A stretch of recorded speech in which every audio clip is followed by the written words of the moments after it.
we were just back from Bruce Mills, and now there was my father and my cousin Liz who came. She was in Father's Day. She kept house for Dad, looked after me.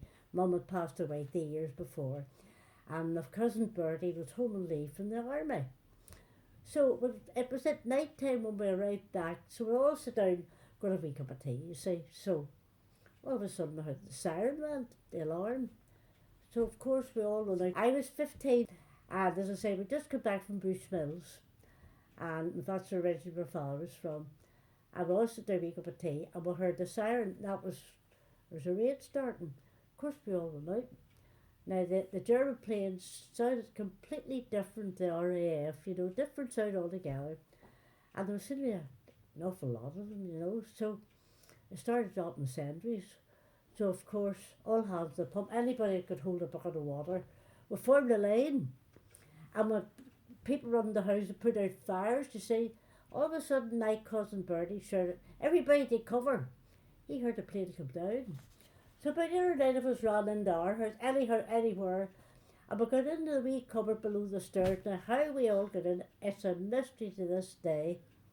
And we're all in, and the house shook, but we thought nothing of it. As we come out, my dad noticed that the piano had moved in the parlour, and he said, "I'll fix that when we go back." So we went out again and started resuming putting out the fires.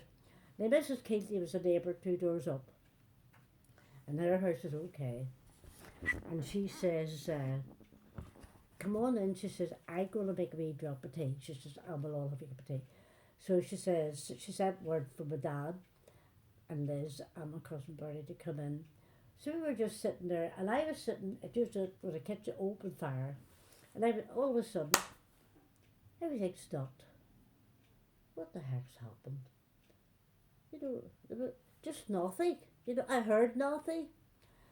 And all I could smell was gas, could hear water running, and this hand here was up here like this.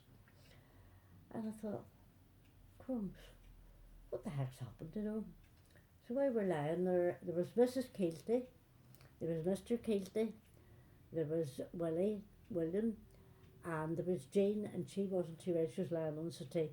And John had gone up the hall, the youngest son. I'm going to see what's going on. He was up the hall. And I thought, grief. And people those days hoarded sugar. You couldn't get sugar for love nor money. Sugar above all things. Anyway, it was a luxury. And all of a sudden, Willie says, "He says, the cupboard must be down." He says, "Right, taste the sugar." He was in the corner he was in, was the cupboard. As I say, everybody hoarded. In the house next door, or the house 2 doors up, or out of our house. Yeah. If I'd been in our house, we'd be talking to you today, as I say. But as I say, we were all in there sitting around the fire having a cup of tea. And as I say, everything stopped. What the heck's happened? There's nothing. Now, I felt no panic. It must have been just shock as I lay there. We were sitting in front in the house in the house having a cup of tea. Just as chair was there in front of there, and people were sitting. We were all sitting around tea. Mrs. Keelty had made it. We were waiting for my dad, Liz, and my cousin Bert to come in. Lucky enough, they didn't. As I say, but as I say, everything stopped. As if the world just went like that. Crumbs, what's happening? Okay.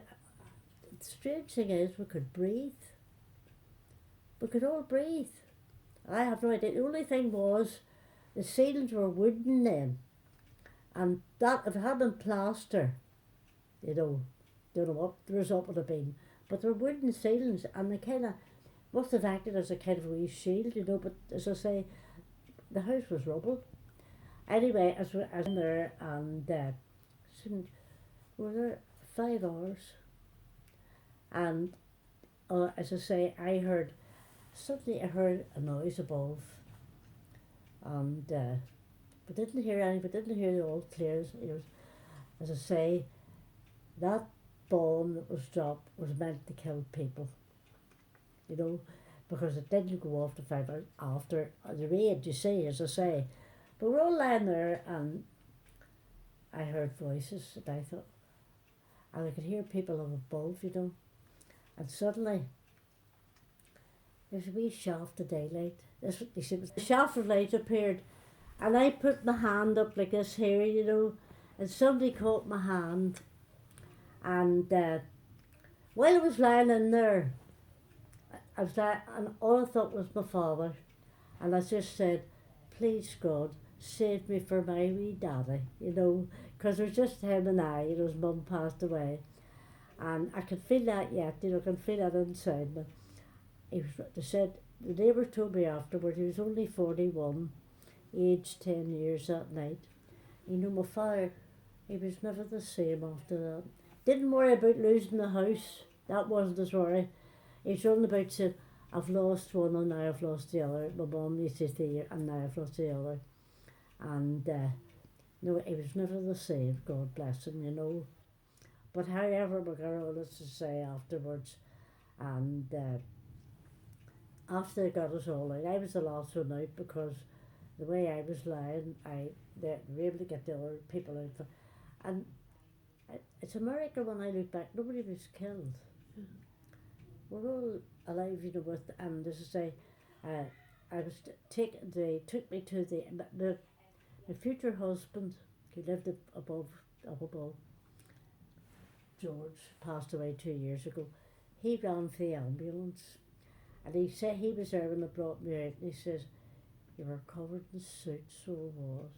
And I had masses of dark curly hair, do you see a photo there?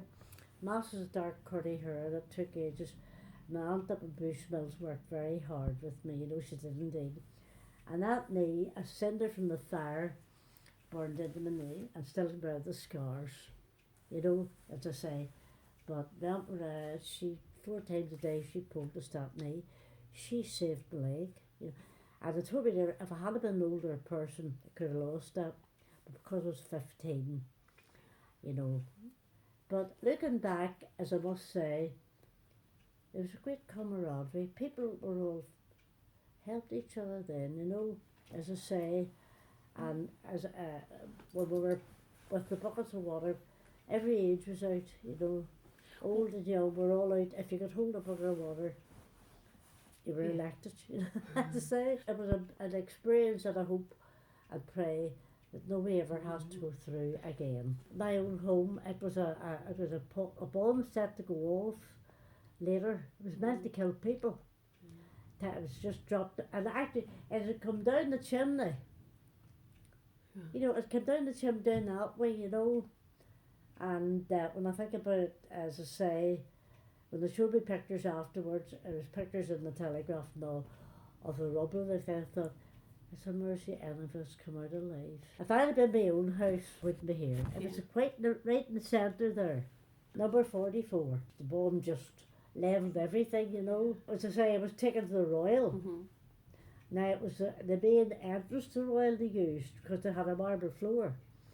And I was lying on a stretcher, and Dr. Company says to me, where do you hurt? I says, all over. And bruises and contusions. And when I looked round, I looked over, and we were separating the living from the dead.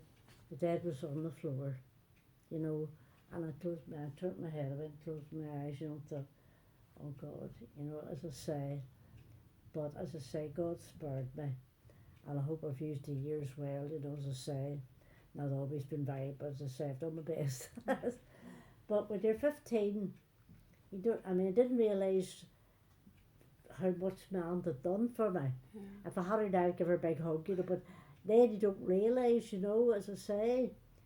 But my cousins and all up there are all very good, you know, as I say, it's just put on. So I stayed up there for a while, and then my dad found another house, you know, as I say. I went at the top of Hopeton Street, at the top end, so I went up and stayed up there for a while. But as I say, I hope nobody ever has to have that experience again, you know. As I said, war's dreadful, you know.